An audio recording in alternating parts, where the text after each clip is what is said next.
Yo, yo, yo, what's going on, everyone? This is your boy, Des the King, and we back yet again with another episode of the King Talk TV podcast. Today, I have a special guest.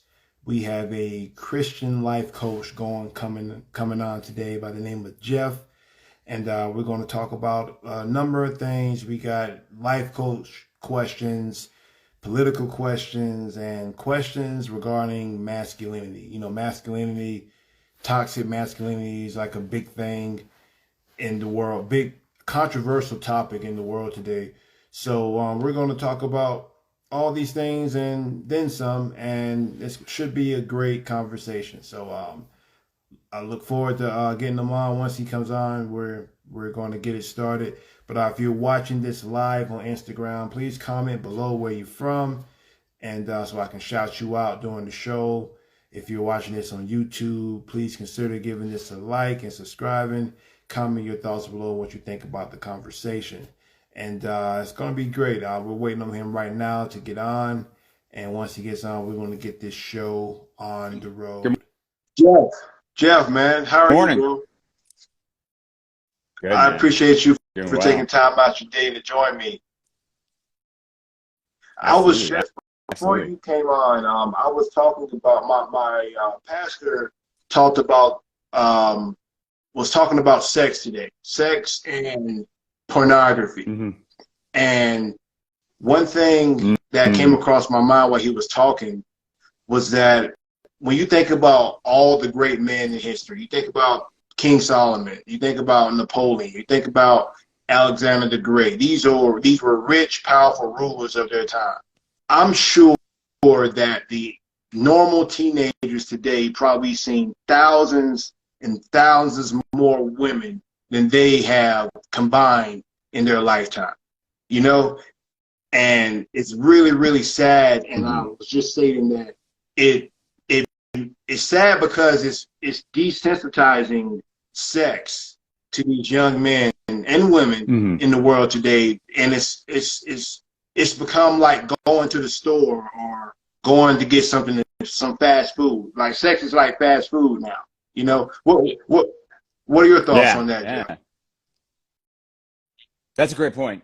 Um, it's so readily available and put in everybody's face, and you know, just like anything, everything has its positive and negative, right? Everything is wonderful, right? Like fire can be great and fire can be terrible. Like technology can be great, technology can be terrible, and what's at the root of it?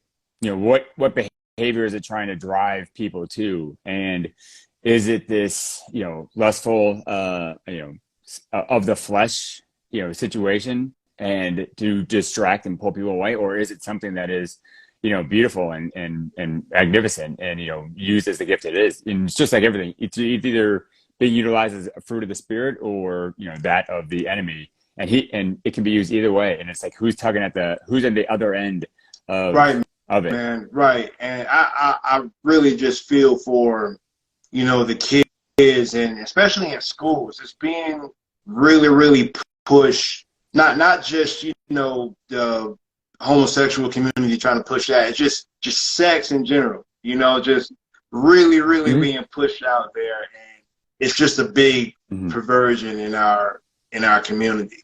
But we can talk about that in a moment. Hmm. Jeff, you are a Christian life coach, correct? Uh, Correct. what Yep. got you into being a life coach? What influenced you to want to pursue this as a career? Ooh, that's good. That's a great question.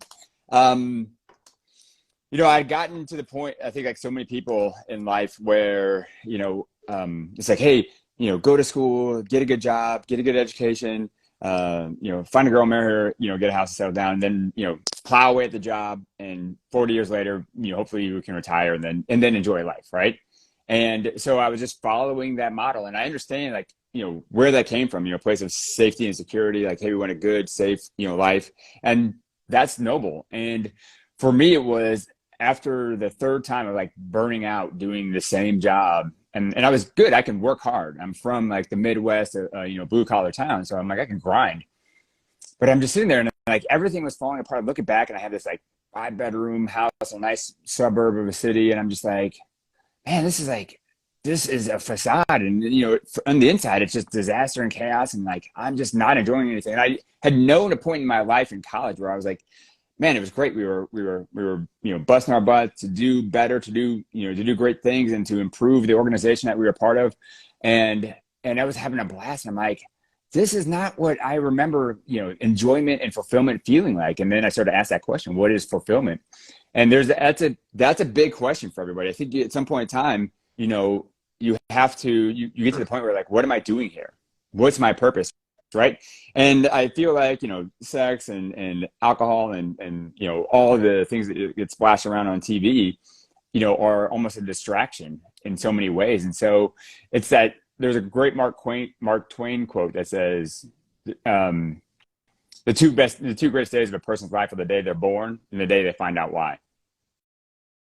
And I was like, dang, that is good. So I'm like, what is my purpose? What am I here to do? Like, what does that look like? Because this is not it. I mean, it's great, but it's like, it looks great and it feels great but it's like, it doesn't feel great in here. So for myself, I started to ask that greater question. And like, one of the things was, where do I feel alive? Like, where do I like really enjoy? Where does time disappear? And I'm like, after I get done, I'm just like, man, that was awesome.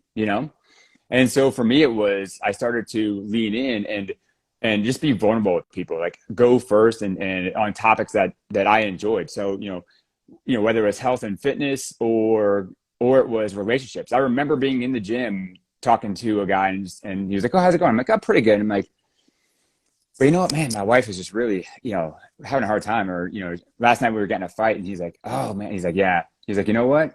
He's like, actually same here. And then we had a real conversation.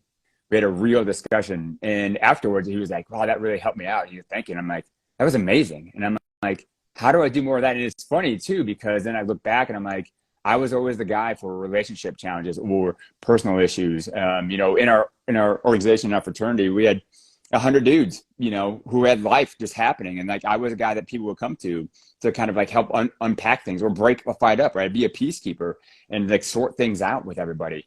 And so that's where I started to kind of like have that inkling. What, I think it's in this arena, right? And I describe it when people are going towards that. It's like, you're in a stadium, go in the stadium and kind of look at which section of the stadium you might, enjoy, and then go to that section and be like, okay, which row do I want to be in? And then you can just change seats as you find your path and find your way. So for me, I really love helping people kind of deal with and unpack the challenges, the big issues in their lives, the things that they, have a hard time talking about with anybody, or people more so have a hard time talking about with anybody else, right? How many times you get in a conversation where it's like, oh, how about the weather? How about, the Cubs or the Pacers or like, or the Bears or you can tell them from Chicago, or the Cowboys, right? It's like, they just go and they, or they don't want to, or they just break off. Right. And it's just like, yeah, but the real stuff, the real stuff that's going to make a difference is here. And so I just been starting to do that, lean into it, had the Lord bring to me just more and more opportunities and a name for this craft and which is Your Story to Glory, because we all have that challenge that we have to face, those pains that we have to overcome. And when we do, it's glorious, right? You overcome it, right? You rise above it and you grow through it. And now you've learned a few things and there's a story attached to that. And that story is what people lean in on, and then they can connect with that and it can help them too. So, but the challenge is so many people have a hard time, going in and finding that stuff. So I see my buddy Todd on here, life of success versus life of significance. That is so true. That is so true. And it's like, success is when you're, being significant to people's lives. So did you see yourself did you see people just being drawn to you to want to like ask for your advice? Like people were just, it wasn't, correct me if I'm wrong, it wasn't as if you were out there looking at certain points to just, console people or counsel people. People were being drawn to you for help, so to speak. Once you start to kind of pay attention and figure it out, it's kind of like the situation where, you buy a red car and all of a sudden you see that same red car everywhere. And it's called the reticular activated system, the RAS. And so once you become aware and you start to step into that and lean into it, it's not like, hey, everybody, I'm here to help you. It's like, that kind of like, hey, who is this freak? It's like, all right, dude, all right, man, easy. I don't even know you yet. What's your name? But you just start to pay attention, and you be that first person to after the not the monotony, but the initial conversation, and you get past the first 5 minutes of how's it going and how the kids. Then it's like, hey, how are you doing? Hey, what's going on? Or hey, you know what? I need your help with something. And you just had that vulnerable, like this, that, like you crack the door open a little bit. And what you'll notice is oftentimes the Lord will put people into your path and around you, even if it's at the grocery store, that are in need of what you have. And it's just an interesting situation where it's those divine appointments and they're all around you. And you're like, are you paying attention? And as you do, you can get better and better, right? Just like, we both do jujitsu, and it's just a matter of like, you practice that same move and you get better and better every time. And then you start to apply it and put it into practice with somebody else in a competition or in a match. And then you just get better and better and better. And it's like, that feels good. Like, that was amazing. What an amazing experience. I made a difference to someone's day, or not only does it help them, but it helps me. I feel amazing and they feel amazing. It's like, how do I get more of that? Like, that's a real dopamine and endorphin rush that I want to be a part of. It's like, how can I do that more? Jordan Peterson, have you heard of Jordan Peterson, right? He talks about that. Yeah. Oh, my friend, yes. He mentioned that before about the dopamine boost that you get from helping someone else. That there's nothing really like it. When giving your time and attention and efforts to increasing in someone else's life brings excitement and a rush to you. You know what I mean? So helping others is helping yourself. Yes. Just like when Jesus said, love others as you love yourself. He says that for a reason, because when you do that, you actually are loving yourself by loving others in contrast to that. So that's really, really cool, Jeff. I wanted to ask you this. How does your faith influence your coaching approach and techniques? I'll say this. That's a great question. And I think it's one where many people can relate to. And if they can't, just wait. Because at some point in time, life's going to push you, and it should, past your comfort zone and past your current circle of influence. Where, as they say in football, you're out kicking your offense or your defense, right? And it's like you find yourself out there, and it becomes a situation where it's like no longer can your friends really help you, or your parents really help you, or the people around you can really help. They're just like, man, you see this like look in their eye of helplessness, and you're just like, oh man, I am in a situation that I need to grow.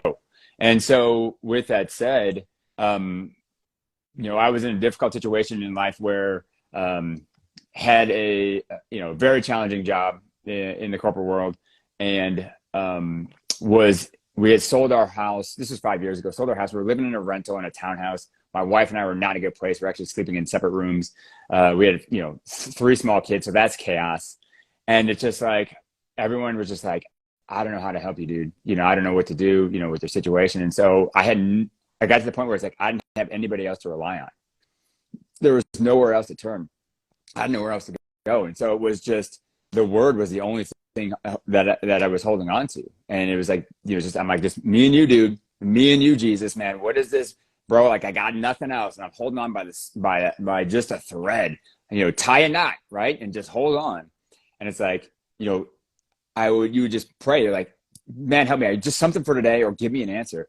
And it was just the consistency of the message, either at church or like on a sermon or in the scripture of the day, that was just, or like the best part is like when somebody says to me like, wow, that's exactly what I needed.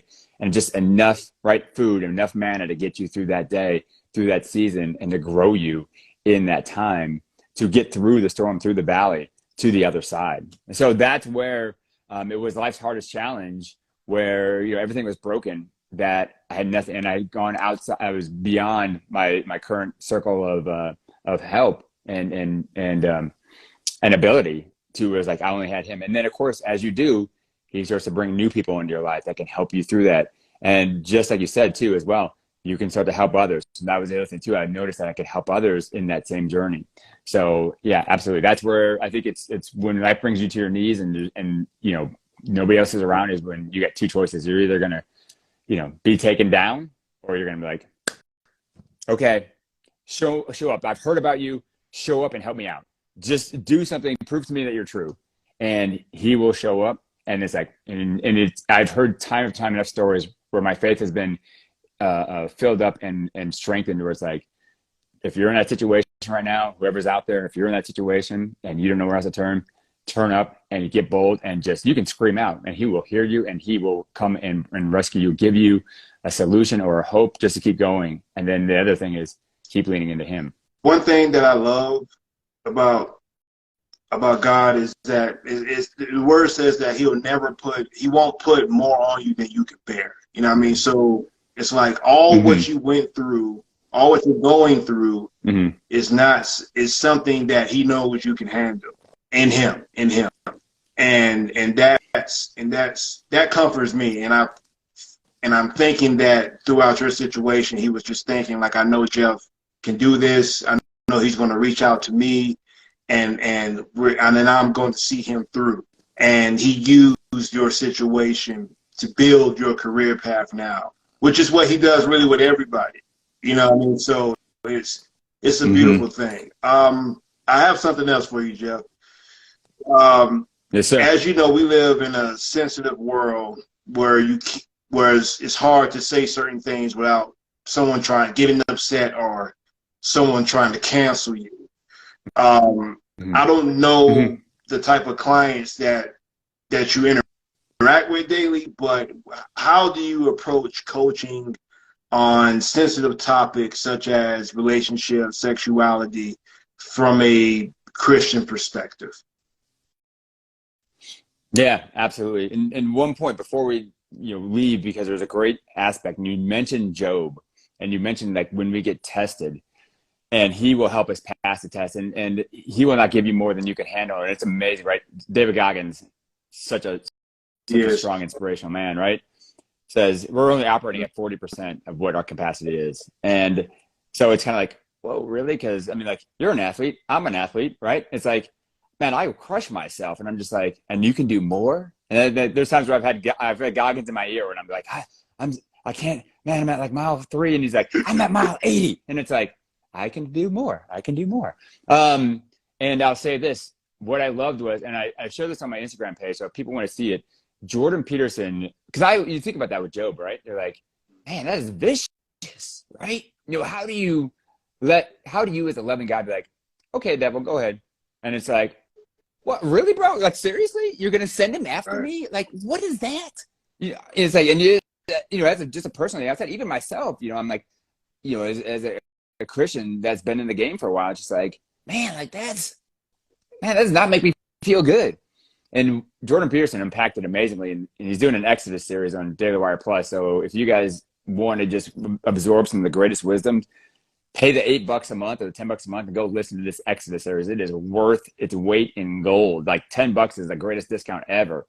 And he says in there, he goes, what I have to think the truth is for God to send the worst adversary towards his best player, the only reason he would do such a thing is because he already knew that Job would win.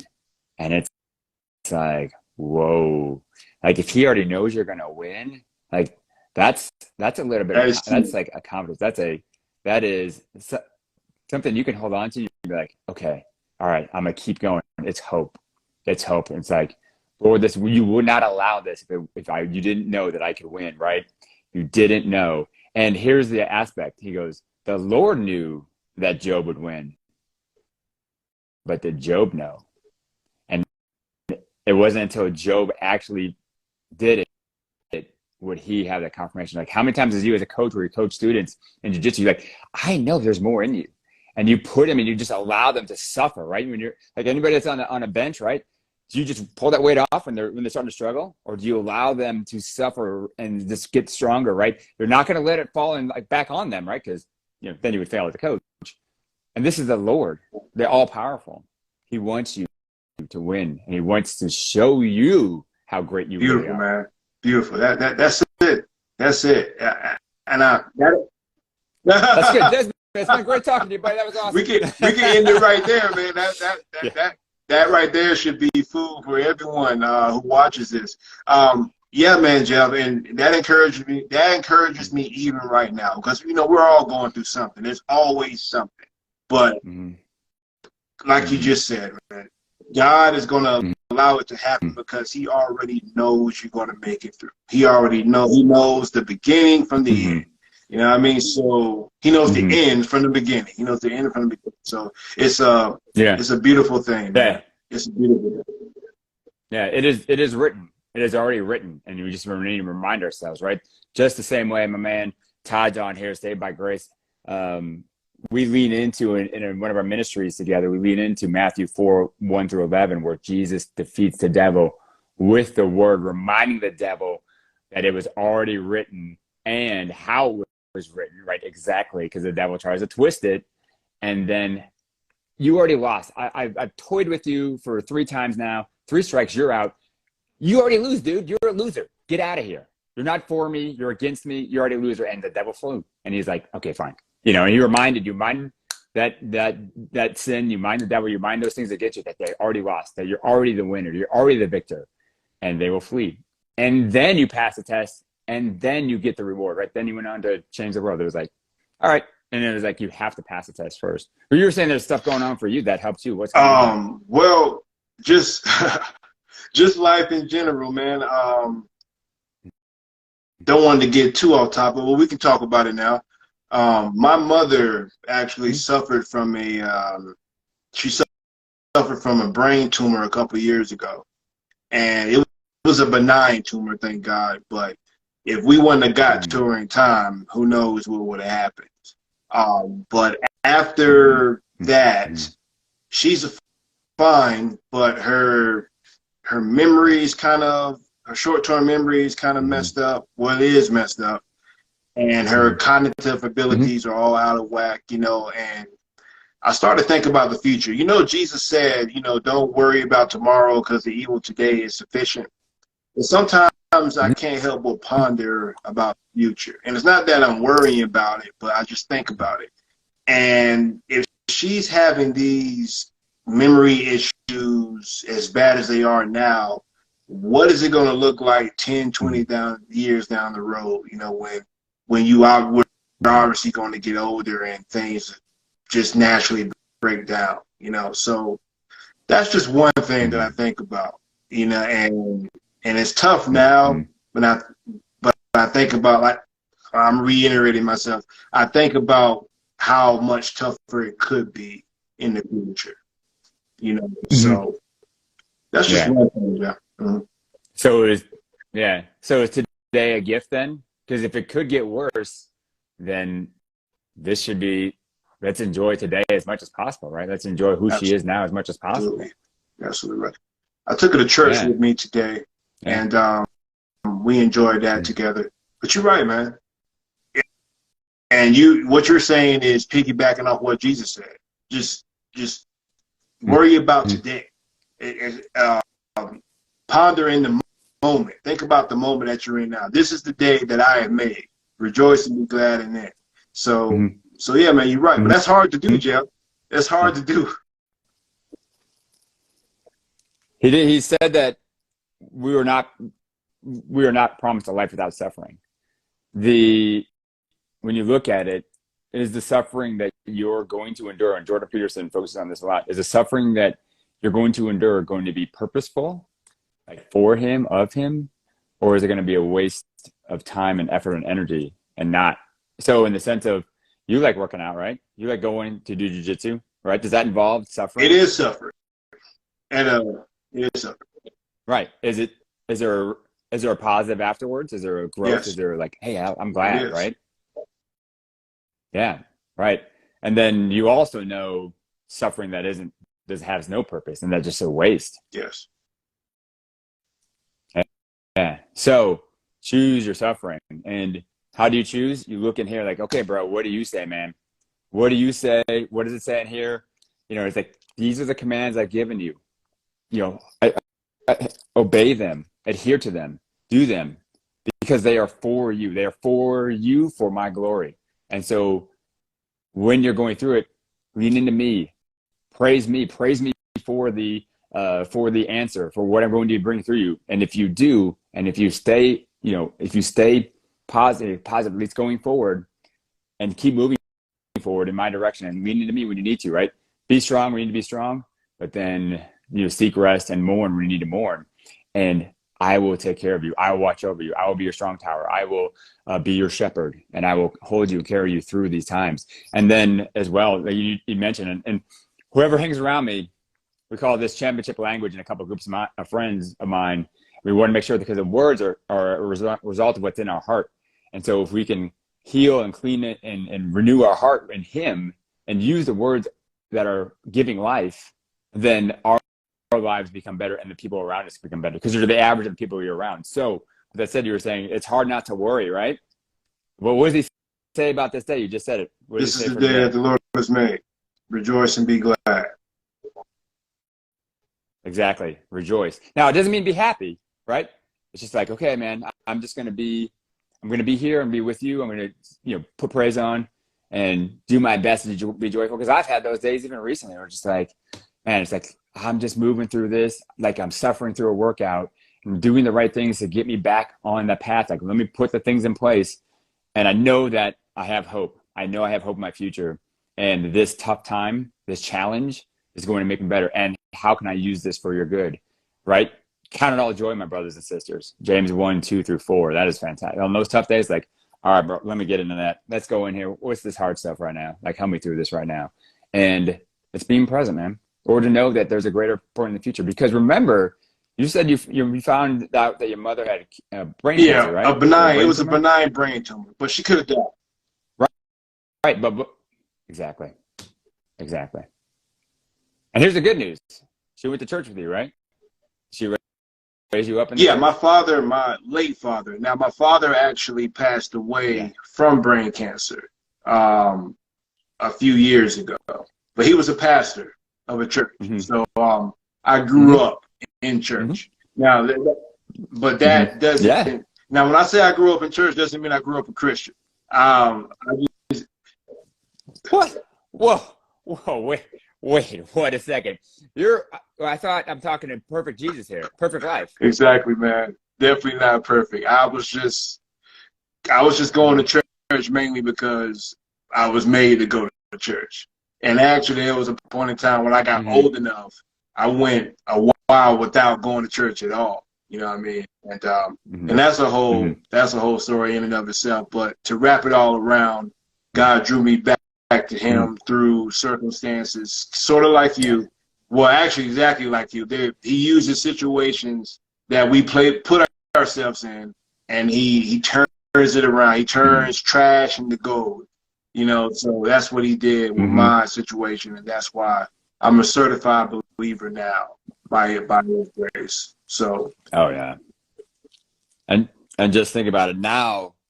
The path you went on, he brought you back, and you're like, he brought me back. You said it. He brought me back, and that's giving him the glory, right? Romans 8:28, and we know that all things, even the bad things, can be used for his good and glory. And that's a beautiful thing, man.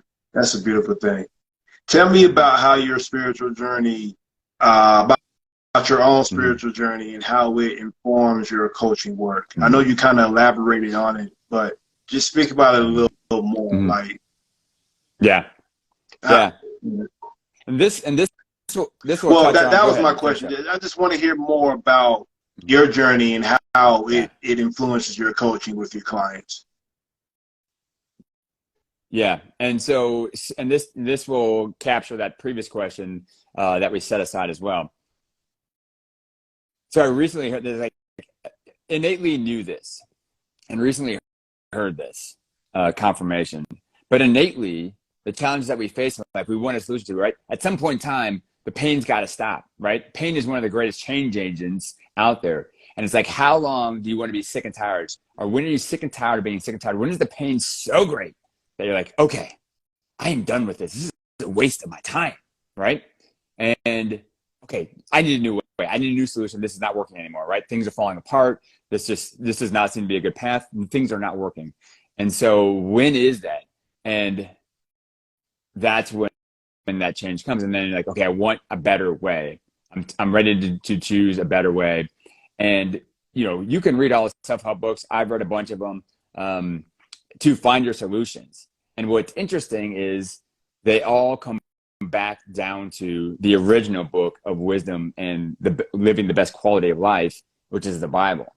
And so it was interesting, in my journey of figuring out my own stuff, right? Because you can only coach people as you can best coach people as best you've ever coached yourself or been coached.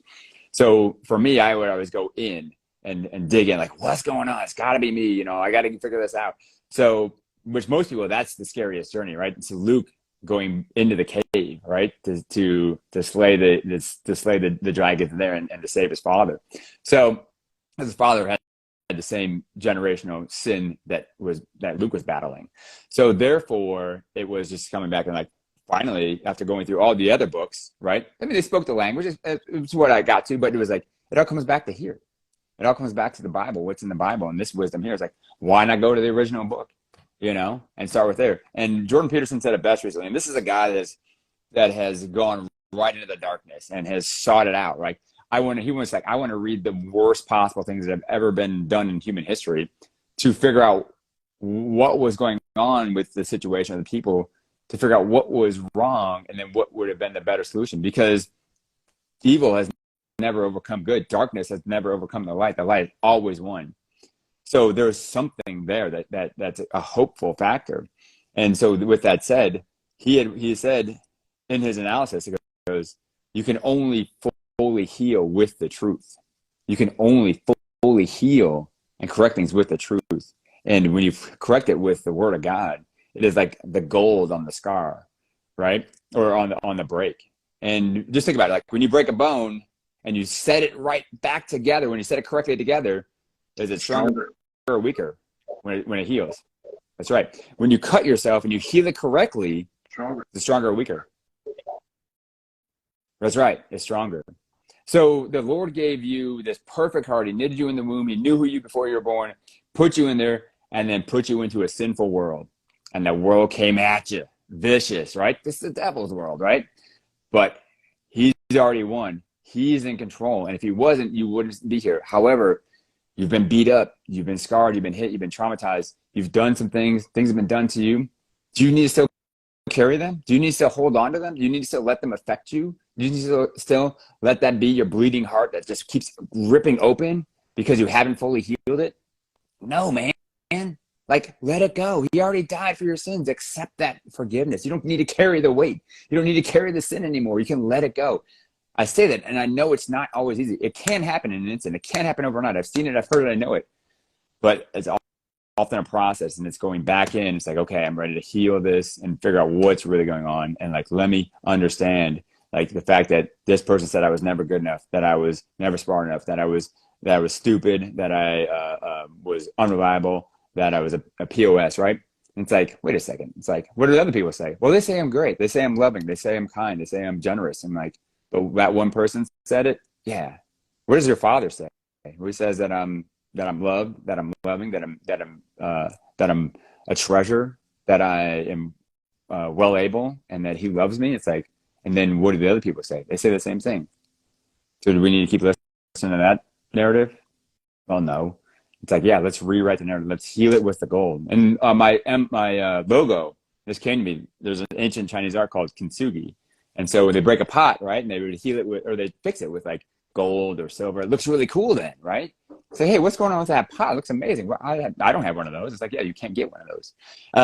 But what's the story? Well, here's the story. Like that thing comes from, blah, blah was happening, blah, blah, and it broke. And then we fixed it. And it's like, there's a story. Like, oh, you're able to fix it? Yeah. And people noticed the gold. They noticed that. And then that opened the door for a story to be told. And it's the same thing. Like if you can heal your heart with the word, with the gold, then what happens? Other people start to come to you that have the same problem. They notice you're entered in the same conversation. You're able to help them out with the same thing. You're able to serve them with the pain that you suffered that has now become a purpose because you've healed it. And then you can go and help heal them too. And if you do it well and you do it right, and they say, "What's coming more about this Jesus dude? Like, what's the story of this God stuff?" And it's like, hey, that's between you and him. I could tell you, but that's God's job to bring you to him. But I will show you and I will tell you about him. And trust me, it's a pretty amazing story. You said, I wanted to touch on one thing you said about I think you said there's a guy who people were saying negative things about him or bad things, but then on the other side, what does your father say? He says this X, Y, and Z. Mm-hmm. And it reminded me of, I can't remember the book right now, but think of things that are true, things that are virtuous, things that bring you joy. I think that's Philippians, maybe. Philippians. Yeah. And yeah, we should just think on those things. The enemy is going to try to plant those seeds in you, and if you continue to think on that, you're giving it water, and you're nurturing that seed, and it's going to grow and take root in you. So you need to focus on the good things, just like what it says, only things that are true and virtuous, and not on the lies. So that I thought that was great. I thought that was really, really great. Yeah. Well, and you absolutely nailed it. It's so funny because if my man Gordon Wickard gets on here, or my buddy Todd, he has a ministry where the focus is on memorizing and knowing the word, right? Knowing the verses. And it was just like Jesus in the wilderness, right? Did he have his Bible with him? Did he have his phone, his app? It's like, no. All he had was his memory, and he had to know it.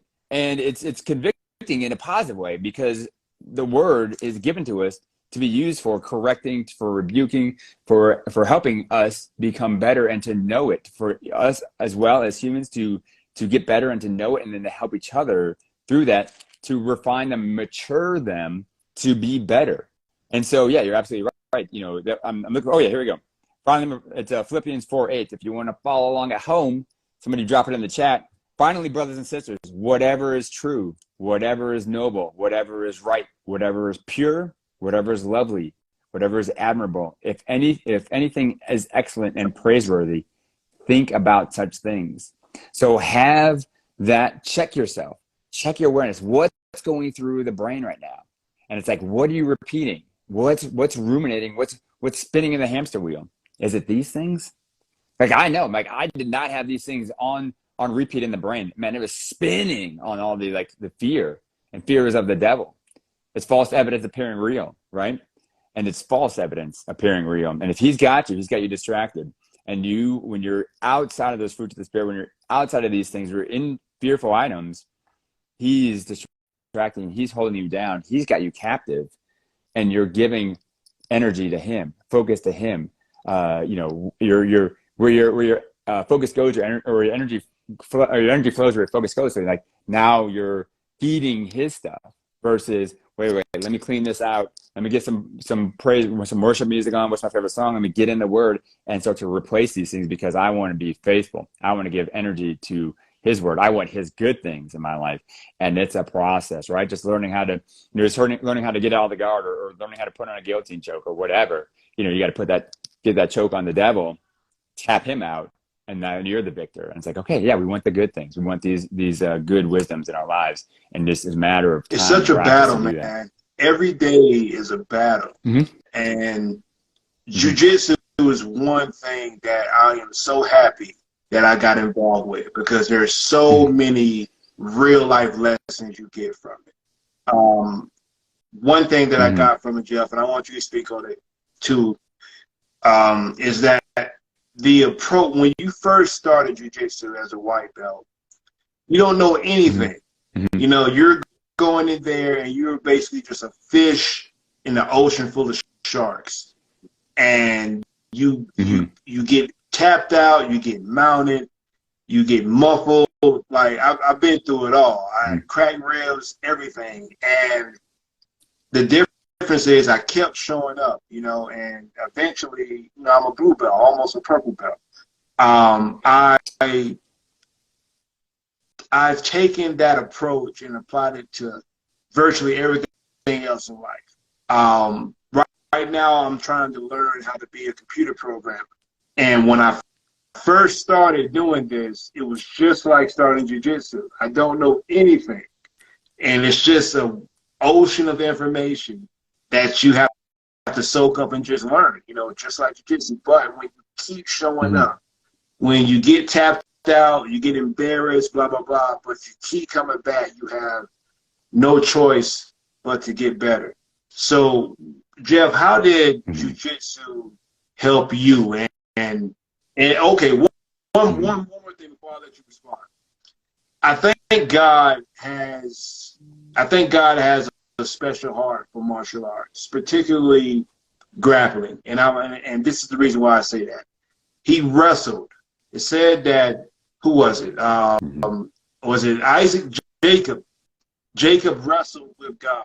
I don't know your interpretation on that. I don't know if you believe that's a literal, that he literally wrestled or not. But I think it's literal because it says that he placed his finger on his hip or something like that, and he broke it. So I think it was right. I just heard this morning. So I think it was an actual real thing, a real physical altercation between those two. But God could have just took a walk with Jacob. He could have just talked to him. He could have went out and did whatever with him, but he chose to wrestle with him. So I think there's something about that type of physical contact that jiu-jitsu brings that builds bonds. I don't know, but what do you think about? I said a whole lot, but what do you think about all that? Oof. There's a few things here, and I thought of this. The Lord brought this story back to me this morning for a reason. I heard this great interpretation of it. And so this was in a Elevation Worship Stephen Furtick message, I'd say about 3-4 months ago. So if you want to go, somebody wants to go back and look for because he always brings the fire. And he talked about that exact thing, right? He was wrestling with God. And the reality is God wanted him to do something great. And like, how many times do we wrestle against, like, dude, I want you to do something great. I want you to come here. Like this guy right here. You need that, right? This man will wrestle all day long. And he will fight and like, hey, we got to go. We got to do this. We got to go to jiu-jitsu. No, I don't want to. No, I want to stay home and play iPad, or, I don't want to go. And it's like, let's go. And it's like he's wrestling and like, this is going to be for you. We get done. Oh, it's such a great time. It's a blast. He's had joyful. He gets to be all boy and wrestle around and bounce around in a fun mat and borrow with others, right? Spar with others. And it's like, if you would have just come, we wouldn't have had to suffer. We wouldn't have to cause these problems. Like, and here's the thing is Jacob wrestled with God, and he, God could have broken him. He could have taken him out, right? It's like, forget it. You're done. Peace. Right. But he's like, okay, you're going to learn this lesson the hard way. And I'm going to make sure that you always remember this lesson. I'm going to make sure he could have healed him perfectly. Why did he have to leave him with a limp? And here's the thing.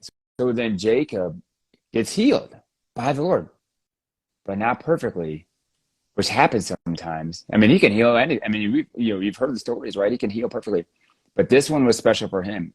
You wrestled so hard for your limitation. And there's a statement. You're either fighting for your limitations and you get to keep them, or you're fighting for your victories. So keep that in mind, folks. So he wrestled with him and he's like, okay, I'm going to heal you, but not fully. You're going to have a limp.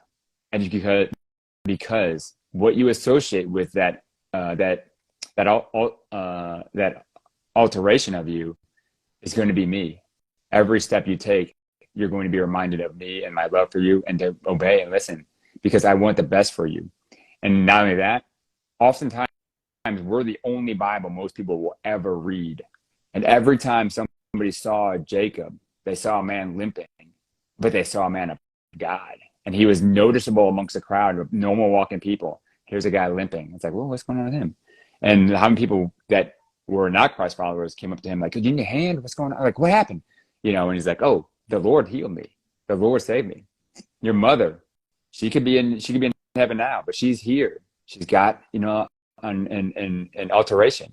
And that alteration is because God kept her here. He made the cancer benign. Could have been fatal, right? I mean, my jiu-jitsu teacher, John Wagner, he has a loss in his life because that person's no longer here, and now he has a responsibility to honor that person in their life. You know, your mother is still here; they could be gone, and so, you know, even in the pain and suffering, if we flip it around and be like, you know, God gave me more time with them to enjoy taking my mom to church, like that was amazing. Or there's going to be a good day. It's like, hey, there might also be tough days. You know what? In those tough days, I'm going to mourn with the mourners. And guess what? I could probably help some other people out whose mothers or loved ones are going through a cancer journey. So God healed Jacob, but not perfectly, because he got that to be Jacob's message. And you do it right. You know, how many people do you look out there? Like, who's the guy that's coming to town here with no arms and legs? I mean, this man, it's like, what? How do you live life? He's, you know, a wrestling champion. And now he's speaking for the Lord, like, and he's married. It's like these people that are not, you know, you and I are healthy, you know, normal people. We got our challenges, but it's like, man, you see that every once in a while, like, hey, at least I get to do jiu-jitsu. At least I get to be sore. At least I get to do all these things. It's like, man, I see this person doing it too. It's like, holy cow, like I have no excuses anymore. I'm going to shut up, you know, be humbled and be like grateful, you know, that's why. And it's like, be grateful for every single day. So, and that's my thoughts on Jacob, and thank you for allowing me to, thank you for sharing earlier about your mom. I know it's hard and tough and it's not easy, but if we can turn it with him, it's like, all right, you know, he had scars on his hands and his wrists, and he had scars on his legs that he showed the world, you know, and it's like, yeah, you know, we all got them, you know, and just like I said earlier with the Kintsugi heart, you know, that people will see those scars, they'll be drawn to it. Even if they can't see it, they, in their heart, they know, and they see you and they're like, hey, help me. It's like, I can help you. It's a beautiful thing how God does that, how he uses every situation, man. Everything works for the greater good of him, literally. So, and that's to actually see that happen and play out, it's heartwarming, man. It's really, really good. This wasn't nothing I had written down, but I might as well just talk about it. If you got time, Jeff, if only if you got time. Yeah. Let me see. I've been suffering from chronic migraines like for years, called cluster headaches. I actually did a video. Are you familiar with cluster headaches? Yeah, one of my first clients, and I helped this guy lose 100 pounds through health coaching. And of course, health is really hard. He had those two. They're vicious. And he was one of the most joyful people, one of my most favorite happy people. And it was like, man, you know, to have that. Yeah. So, since I'll be 35 in September. I've been suffering from these. Well, I was suffering from them since I was like 15 years old. And Jeff, let me tell you, man, this is the worst pain ever. There are testimonies of women who have given birth that say they would rather give birth than to experience an episode of a cluster headache. And they actually used to call them, or still call them, suicide headaches, because back in, you know, early days, there wasn't medication available enough to suppress that pain. And yeah, so the story, I had to go to the hospital on Thanksgiving morning about 3 o'clock in the morning because the pain was just so severe I couldn't take it. Prior to that, I didn't get one for about a year. But out of nowhere, up until that point, they would come. And I just didn't know why this was happening. You know, I didn't know why. But I had to go to the hospital for that. And I ended up changing my diet. I think it's red meat that triggers them. So I changed my diet. I'm good now. So just to sum it up, man, after that, though, like 2 weeks after that, me and my brother are on the way to the gym. I go to my car in the parking lot, and I see that my window is busted out. Someone attempted to steal my whole car. They didn't get the whole car, but my window shattered, and the steering wheel, I don't know what the ignition is. They try to hotwire my car. So, and then on top of that, my mom dealing with what she's dealing with. So it was just one thing after another, Jeff. And the only outlet I felt like I had, it was jiu-jitsu and going to church, which was like the only things I had to help me get through all that, you know. And I just didn't I don't know why I'm telling you this, or I'm not. There's really no point, I guess. I just wanted to just share that and just let you know that was happening towards the end of last year. Like November, December last year was hard for me personally.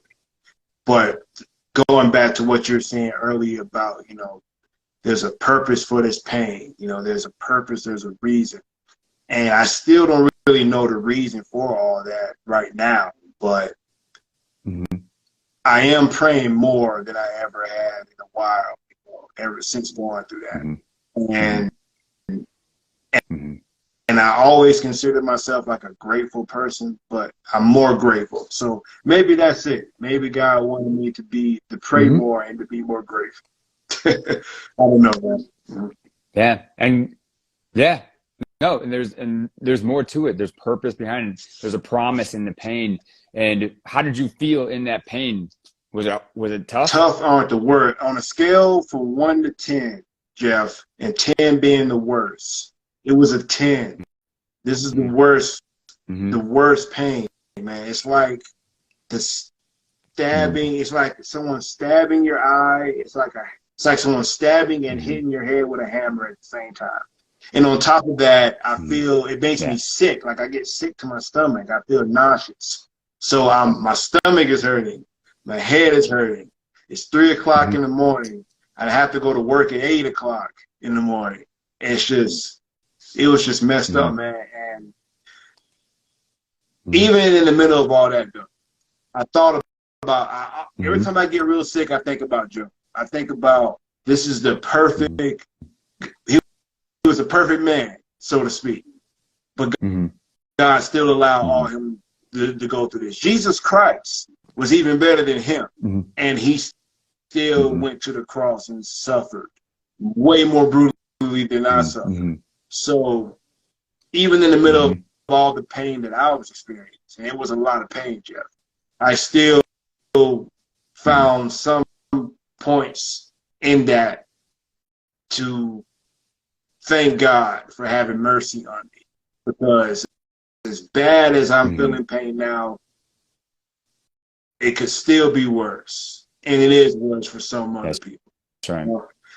I'm having pain in an apartment with heat, with food in my refrigerator, with a vehicle to drive, with a job to go to. Someone else is experiencing this same pain with none of that added to it. My brother took me to the hospital. Someone doesn't have anyone to take them anywhere. So you just have to think about those things, man, I guess. So I guess me talking to you about it now, maybe that was the purpose of it, to make me really understand how good I have it and how blessed I actually am. Do you think other people are suffering from severe, significant, debilitating, horrific pain, the worst they've ever suffered in their lives? Other people are definitely suffering that. When you're in that dungeon and that trench and that dark place, do you think a story of hope or how someone else got through it helps? Just going back to the episode I had back on Thanksgiving, I don't remember thinking about other people coming through that. I didn't think about that specifically. What I thought about, like I said, what I mainly thought about was Job and Jesus. I thought about them. I thought about these. I thought about bad things happening to good people. I'm not a good person. I lied. I stole things. I cheated. You know what I mean? I had sex before marriage. I did all these type of things. You know what I mean? So I'm not good compared to them. I'm not. And so why not? Why not me? Why shouldn't this happen to me? Is what I was thinking at some points. But then at other points, I was like, God, why are you allowing this to happen to me? At the same time, I'm like, okay, I understand why this is happening. And then at other moments, why is this happening? I don't deserve this. I've done this. Then pride. It's crazy how pride can come into play. I was truly in hell. I was thinking about it. It was hell on earth, man. I would imagine people in hell go through that. You're in hell. You feel like you deserve it, but then at the same time, you get pride in that pain, like, I don't deserve this. Why are you allowing this to happen to me? And you just shift from one moment to another for eternity. That's hell. That's hell in my opinion. So yeah, man. Yeah. It's tough. It's tough. But there's a lesson in all of it. Yeah. And Desmond, you had the Bible to lean into. You knew it. You knew where to go. How many people don't have the Bible? Yeah. What did we say earlier? You're the only Bible some people are going to read. Right. Yeah. And your story might be the only one that they hear today or whenever they listen to this that's like, I had nowhere else. I don't know where. I'm ready to end this now. I'm ready to go down because it's the devil that wants to take you down. He's got you right there with, with the gun at your head or with, the knife at your throat. And he's like, yes, do it. And they hear your story and they're like, wait a second. I'm going to hold on for one. I'm like, okay. I can get through this. Like, at least I don't have a cluster headache. This is the worst. At least, at least I, isn't my body being ripped open, by, a baby coming out. But here's the beautiful part is like to get the miracle of life, the next thing, the blessing beyond what you can imagine, right? Like the new child through the pain of birth. You have to go through the pain, but what's on the other side is absolutely beautiful. And if you do it right, you do it with the word, it can be one of the best things that ever happened to you and then help others, right? You get to have a baby that is your pride and joy that carries on your legacy and gets to make a positive impact in this world. Your pain, can create something very positive that can help those in this world. And that feeling and that blessing is beyond far more valuable and what you think about it, and almost erases the memory of the pain. I mean, not forever, but how many parents, like how many women who experience it, like, oh yeah, that's right. And it's like, yeah, that's right. It was, I mean, like, I can't even imagine, like having your body recover. It's like, I can't imagine what you went through, but your joy comes through. And now you know the value of a great day, of a normal day. Like how many people just take that for granted? Like, even in it, like, like I got a car, I got a phone. I'm here in the greatest time in history as far as like, so many great things going on that we get to benefit from. I got air conditioning. I mean, come on now. I got good food, and so that's the beauty of it. The Lord showed us, that there's a way to do it and that there's hope in the darkness and there's pain. And it's just hold on and grab tight of me. And we'll get you through this together better. And, as well, like the other thing I said, seek out others that can help you. So if somebody else is suffering, they got cluster headaches or they, got challenges in their relationship, they got challenges in their life, they don't know where to turn to, reach out to one of us, say, hey, can I talk? Can we talk? Man, I'm suffering. Well, how did you do this? And it's like, that's their soul reaching out for help in the corner that the devil's got them in. So great job, man. God bless you, man. Real quick, I want to say shout out to DC Fighters in the comments. That is my professor right there in the comments, man. He taught me everything I know. Shout out to him. Love it. Welcome. He might know a thing or two about. Well, yeah. He's an Army veteran. I don't know if he's still watching now, but yeah, he's definitely been through some pain. Definitely. But he's a beast. I wonder if he knows. I wonder if he knows my guy, John Wagner. He was part of the Army as well, so that's awesome. Maybe they were brothers together somewhere before. Now they're elite jiu-jitsu masters. I had to ask him about that. More than likely, he knows a lot of people all over the world. I know, right? It's become a small circle the higher up you get. I guess. That's what I hear. Jeff, I'm not gonna hold you longer, man. I appreciate you, everything you said, man. This is not at all the conversation that I had in mind, but it was exactly what was needed and needed to be put out there. So I want to say thank you for that.